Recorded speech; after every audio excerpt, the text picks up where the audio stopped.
പ്രശസ്ത ശബ്ദ കലാകാരനും നാടക പ്രവർത്തകനുമായിരുന്ന തങ്കയം ശശികുമാറിന് നാടിൻ്റെയും സൗഹൃദ വലയത്തിൻ്റെയും കണ്ണീരിൽ കുതിർന്ന യാത്രാമൊഴി. പതിറ്റാണ്ടുകളായി മുഴങ്ങിക്കേട്ടുകൊണ്ടിരുന്ന ഘനഗംഭീര ശബ്ദം അപ്രതീക്ഷിതമായി നിശബ്ദമായതോടെ സുഹൃത്തുക്കൾക്ക് അത് തീരാവേദനയായി. ഭൗതിക ശരീരത്തിൽ നിരവധി പേർ അന്ത്യാഞ്ജലി അർപ്പിച്ചു.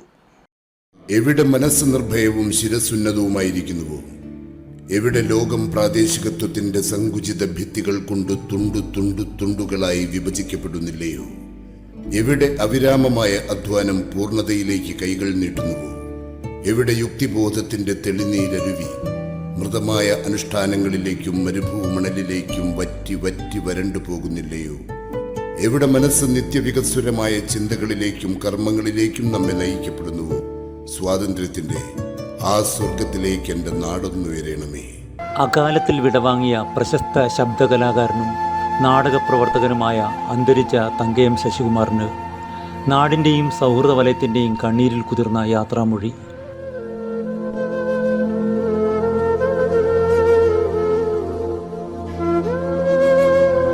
പതിറ്റാണ്ടുകളായി മുഴങ്ങിക്കൊണ്ടിരുന്ന ഘനഗംഭീര ശബ്ദം അപ്രതീക്ഷിതമായി നിശബ്ദമായതോടെ ഏവർക്കും അത് തീരാവേദനയായി.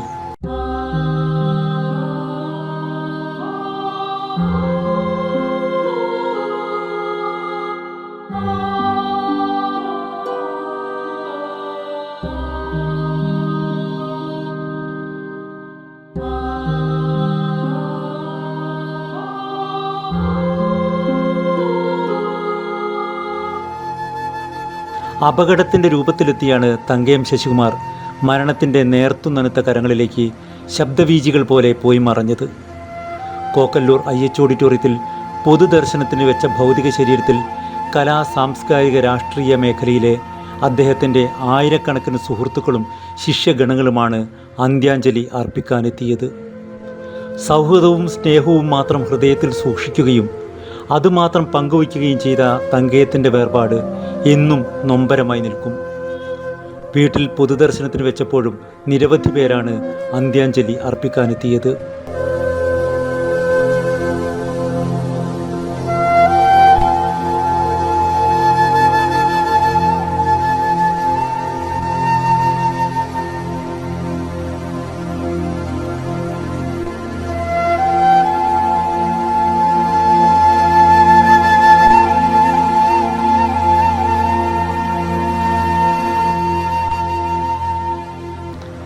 പിന്നീട് വീട്ടുവളപ്പിൽ സംസ്കാരവും നടന്നു.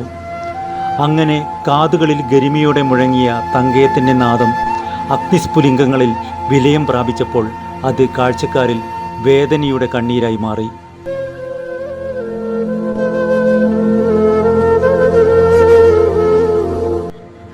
രാധാകൃഷ്ണുള്ളൂർ, റിയൽ ന്യൂസ്.